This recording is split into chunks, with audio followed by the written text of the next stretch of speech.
Hey, everybody. So I got a question to ask y'all. What does winning on every level look like? And why is that so important? Well, let's talk about it. Welcome to Business Insights with Matt Milia. I'm your host, Matt Milia. And in this podcast, we'll talk about the real, raw, uncut business success secrets you won't find anywhere else. Follow my journey from entry level to CEO. We discuss real actionable items you can plug into your business right away. To subscribe to our weekly top tips, you can go to www.mattpodcast.com and join our community of elite high-level performers. And if you're interested in our inside sales company, you can go to www.appointmentstoday.com to jump on a free strategy call. And now, stay tuned for our podcast.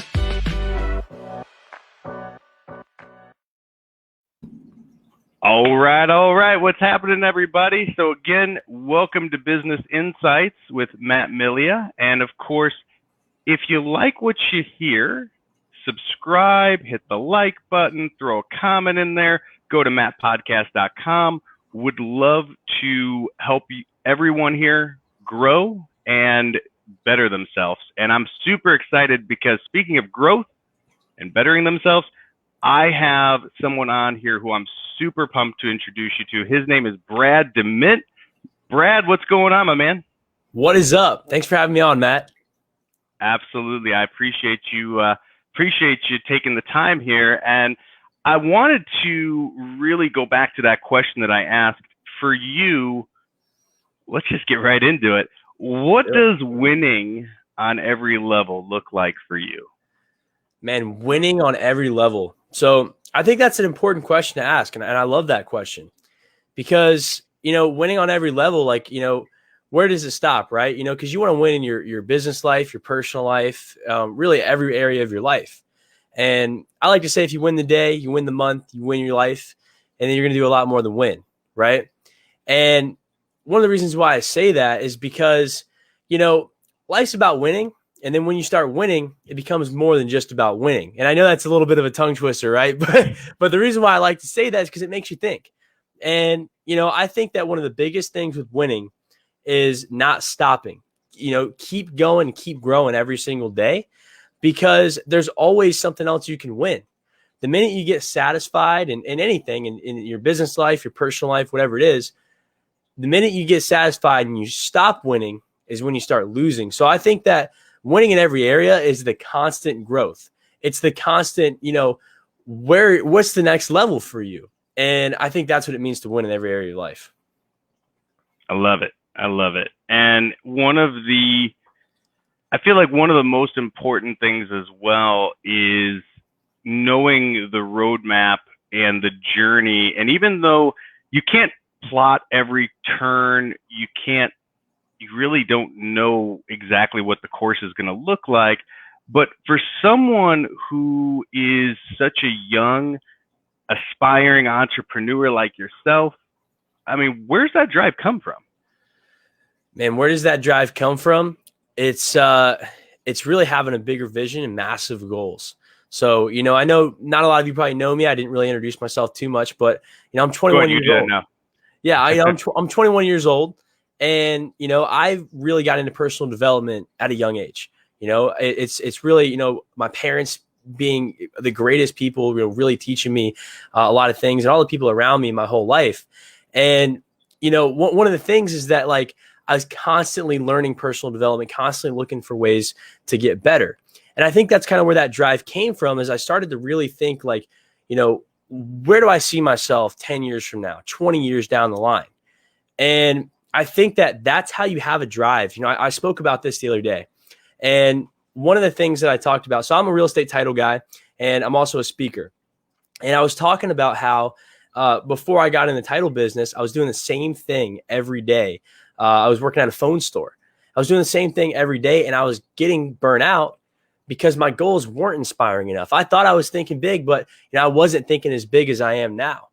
And I think that when your goals aren't inspiring and you're doing the same thing every day, no matter what you're doing, that's when you start to lose that drive because your goal, you don't have a big enough vision.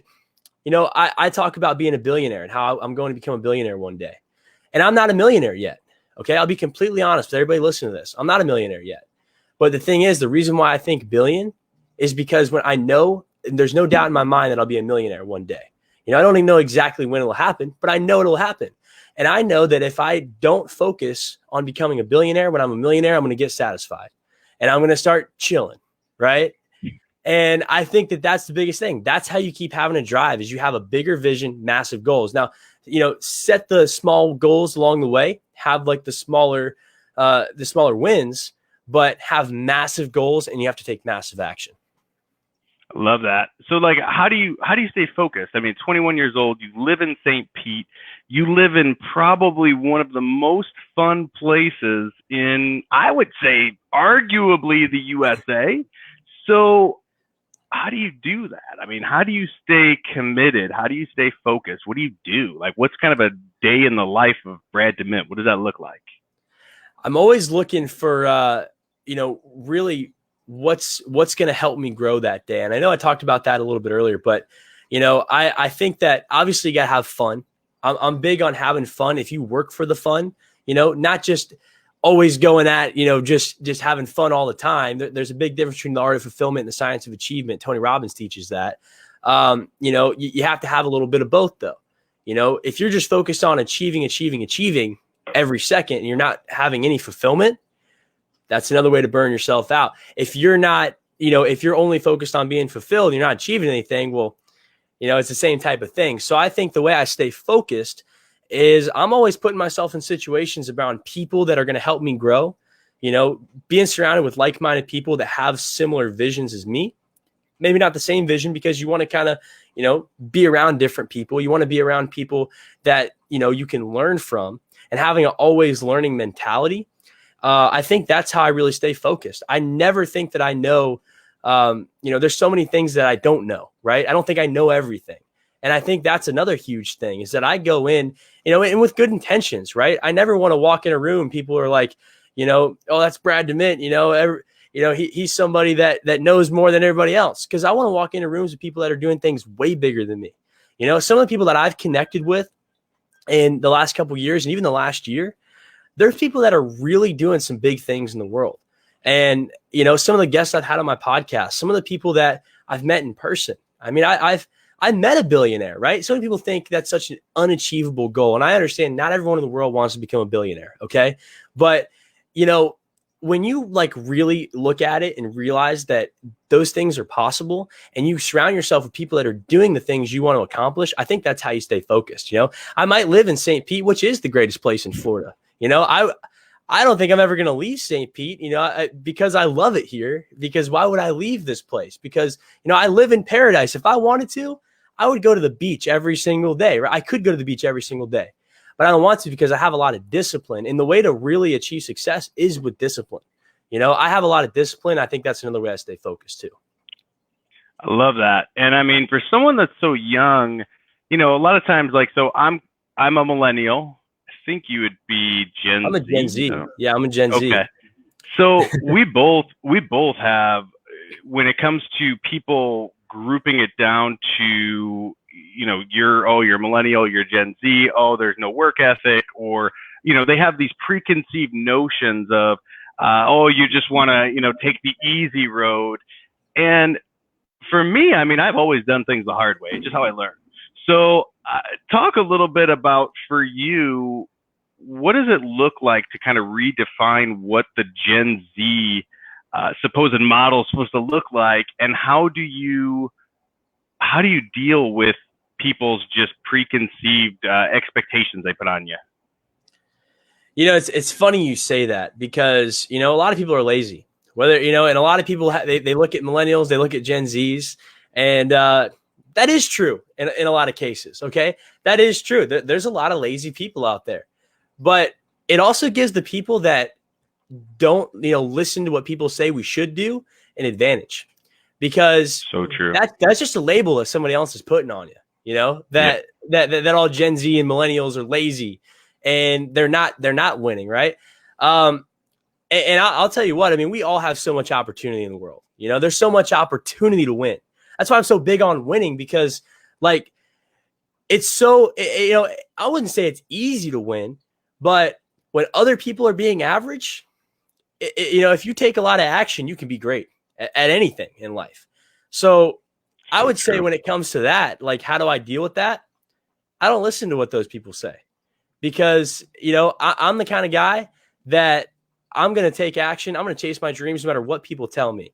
People can tell me that I'll never be successful. They told me that when I was in high school. People told me that when I was younger, that I'd never be successful.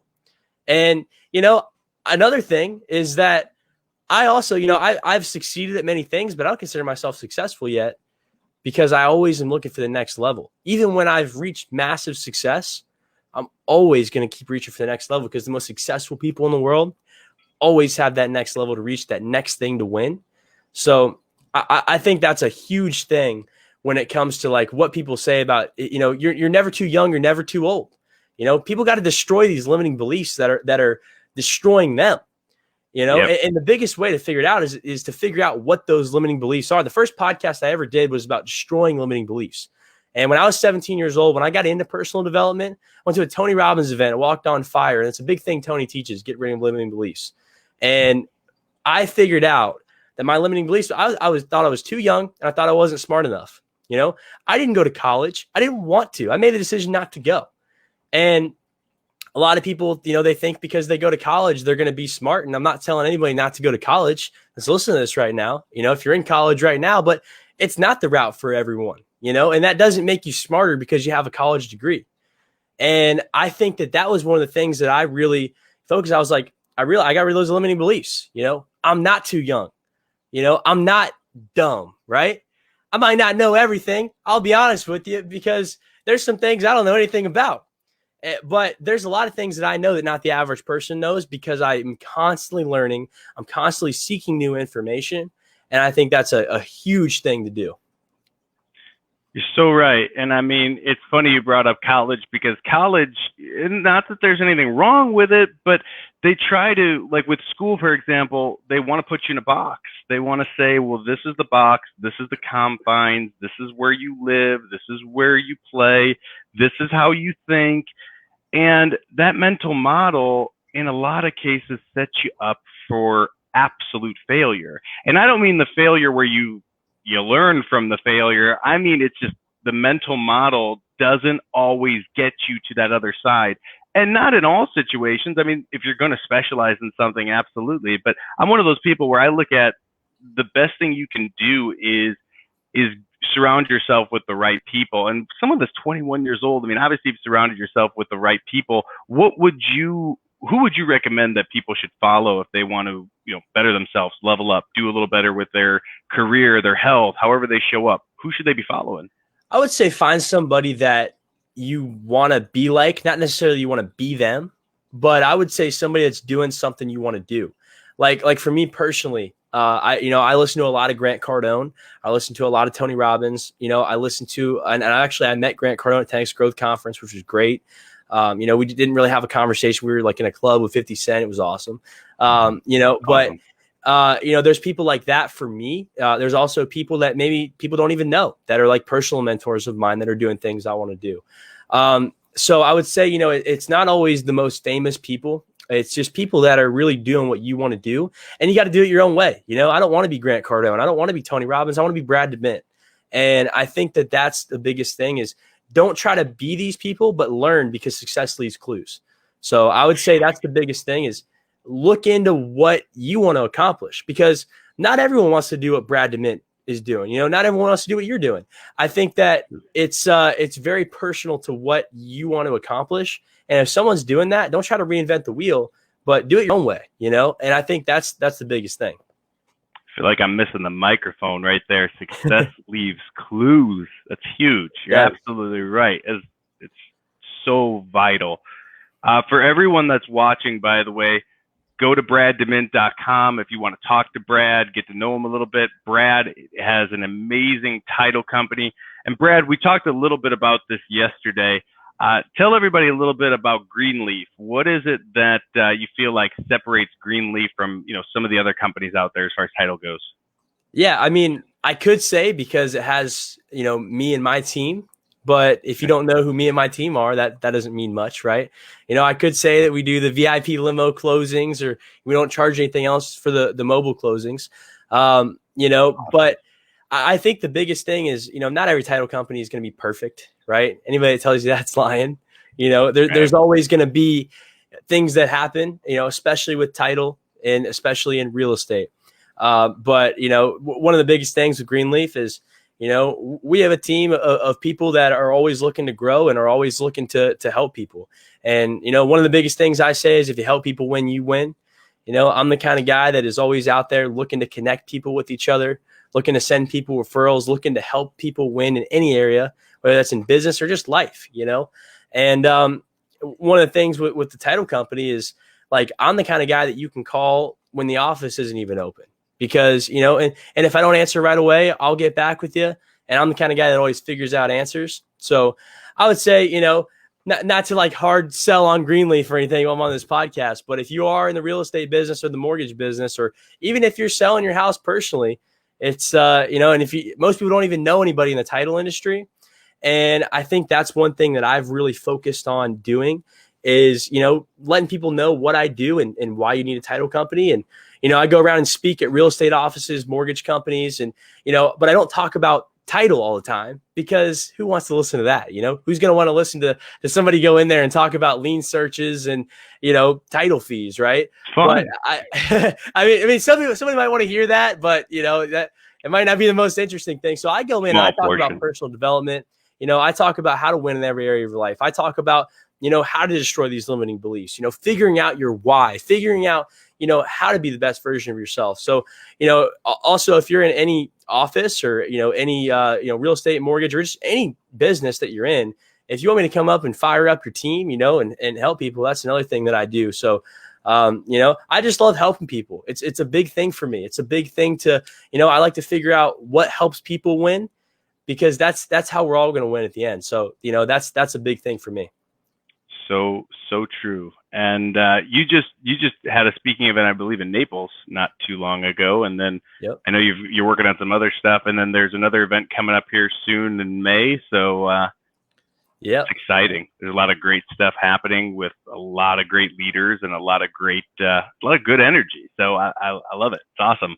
Well, Brad, before we close everything out, if there were one thing that you wish you learned at an even younger age, what would that one thing be? That's a great thing to ask, because I did learn a lot of this stuff at such a young age, but something that I would do a little bit younger, I think it would be going back to limiting beliefs. Because I think, even though of how much I was trained in personal development, even that I knew I didn't have a lot of limitations, I think that I still put some limitations on myself until I was about 17. I don't think, because at the end of the day, my parents taught me all this stuff, but we don't always listen to everything our parents tell you, and that's part of one of the things that I talk about when, there's things like me listening to Tony Robbins when I was 5 years old, and, A.L. Williams, all you can do is all you can do, all these guys, Zig Ziglar at such a young age. And I think that I still didn't really believe that I could win and really become the person that I see myself in the future being. So I would say the biggest thing is crushing the limiting beliefs at a younger age, realizing that the only limitations that you're putting on yourself is limitations that you are putting on yourself. The only person stopping you is you. So I think that that's a huge thing, especially if you're young listening to this. I don't know if anybody here is younger, but even if you, even if you're in your 40s, you're still kind of young. I got socks right? older than you, brother, but continue on. I know. Even if, and I know that might be weird to hear from me, that even if you're 40s, you're still young. But I actually read a book. The Magic of Thinking Big is a huge book I recommend to anybody. It was written a while ago. But in that book, it talked about how when you're 20, you're just a baby, right? And when you're like 40, it's usually, like a lot of people are like 80 is kind of the age to get up there, right? And obviously people live longer than 80. Obviously people die before 80. But if you do the math on that, like 40 is like right in the middle, That's true. So, I would say that, if you're listening to this right now, like figure out what those limiting beliefs are. Are there any limiting? Do you believe, how do you feel about money? Do you think money is impossible to get? Do you, never think you can make billions if you really want to go there? Or is it just something like going to the gym, right? Do you never believe you're going to be in shape? Like there's so many limiting beliefs out there that you might have. And I think that that's the biggest thing I would say, something at a younger age, is that the only person stopping you is you. I love it. And I think there's so many people that are around us that also hit their breakthroughs at older ages. So it really, when people put that limitation on themselves, sometimes you just haven't hit your breakthrough yet. And that just refine, sharpen your sword, and figure out what is the best place for you to insert yourself. So, Brad, thank you so much for coming on. This was great. And for everyone that's watching, if you are, again, looking for great title agency, and the limo thing's pretty awesome. So I got to say that's amazing. So these guys, when they close, they get to go into a limo? Is that how that works? Yeah. So, and maybe not in every deal. I mean, it depends. If you're doing like a lot of deals and you want to, not everyone's going to want to go in the limo. I'll say that, not every customer you work with is going to want to go in a limo, but it's pretty cool if you're doing a listing and you're like, hey, we can have the limo pick us up. Right. So that's something that we do. Our title company's anywhere in Florida. So, we can close anywhere in Florida. Not just St. Pete and Tampa. I will say the limo right now is really just in the St. Pete, Tampa area, kind of over towards like Bradenton, stuff like that, Clearwater. But, anywhere in Florida we can close. So, but the limo thing is pretty cool because, how often is your real estate agent, pick you up in a limo with the title company? Right. So it's something that's different. And I think that, whatever business you guys are in, try to figure out how you can be different. Try to figure out how you can stand out. That's why so many people know who we are. That's why so many people know who I am. And I haven't even tapped into where, I want the whole world to know me, and, that's one of the biggest things. But like, you got to focus on how can you get attention, and just something like that with the limo, that's a way to get attention, but it also is fun. It helps people. People are like, wow, I could actually do a real estate closing in a limo. So I would say that, love that.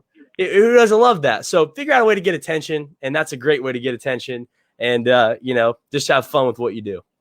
You got yourself a great, unique selling proposition. And to close out, for everybody watching, identify your unique selling proposition. What makes you stand out from the crowd? And that's that. So again, Brad, thank you so much for jumping on. And for everybody that's tuning in and watching, I will see you same time, same channel, same place next week. See you guys. Thanks, Brad. Awesome. Be great, guys.